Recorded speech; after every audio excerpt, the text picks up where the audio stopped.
இன்றே டவுன்லோட் செய்து உங்கள் ஃபேவரட் ஷோக்களை என்ஜாய் பண்ணுங்க. எதையும் சொல்லி சமாளிக்க ட்ரை பண்ணாதீங்க.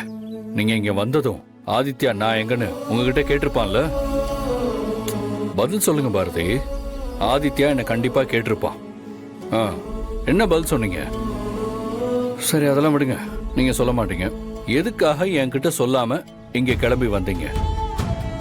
அதே அங்க உங்களுக்காக தான் அவ்வளோ பெரிய ஏற்பாடு நடக்குது. நிறைய பேர் வருவாங்க. நீங்க ஏன் அதையெல்லாம் விட்டுட்டு இங்க வந்தீங்க? ஏங்க, நான் என்ன கேக்குறேன், நீங்க என்ன பதில் சொல்லிட்டு இருக்கீங்க? சரி, நீங்க கேட்டதுக்கே நான் பதில் சொல்றேன். ஆமா பாரதி, நிறைய பேர் வருவாங்க. ஆனா அவங்களெல்லாம் என்ன வேணாலும் சொல்லி சமாளிச்சுக்கலாம். இங்க ஆதித்யாவை எப்படி சமாளிப்பீங்க? என்னால கண்டிப்பா உங்களை மாதிரிலாம் யோசிக்க முடியாதுங்க. அவங்க முக்கியமா இல்ல ஆதித்யா முக்கியமானு என்கிட்ட கேட்டா நான் கண்ணை மூடிட்டு ஆதித்யா தான் முக்கியம்னு சொல்லிடுவேன். ஏன்னா அப்பான்றது ரொம்ப பெரிய விஷயம் பாரதி. அப்பா இல்லாத வலி எனக்கு தெரியும். நான் அப்பான்னு கேட்கிறப்போ எங்க அம்மா பதிலே இல்லாம எத்தனை தடவை சமாளிச்சிருக்காங்க. அந்த வலிய நான் ஆதித்யாக்கு கொடுக்க மாட்டேன். அவன் மனசுல இந்த நிமிஷம் இந்த ஆதி தான் அப்பாவா இருக்க.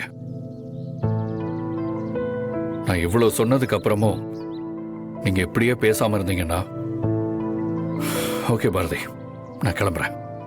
உங்களுக்கு பிடிக்கலன்னா நான் இங்க இருக்கிறதுல எந்த அர்த்தமும் இல்லை. ஐயோ ஆதி, அப்படிலாம் எதுவும் இல்ல. ஆனா அங்க அவங்க என்னங்க, என்ன சொல்லி சமாளிக்கலான்னு பாக்குறீங்களா? இப்ப சொல்றேங்க, உங்களுக்கு பிடிக்கலன்னு நீங்க என்ன போக சொன்னா கூட நான் போக மாட்டேன். இங்கேதான் இருப்பேன். பாரதி, எனக்கும் இந்த மாதிரி சிம்பிளா செலிப்ரேட் பண்றதாங்க பிடிக்கும்.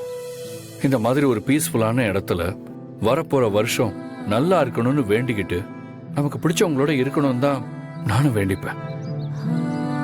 இன்னொரு விஷயம் பாரதி, நான் இங்கேதான் என்னோட பர்த்டேவை ஆதித்யா கூட செலிப்ரேட் பண்ணணும்னு இருக்கு.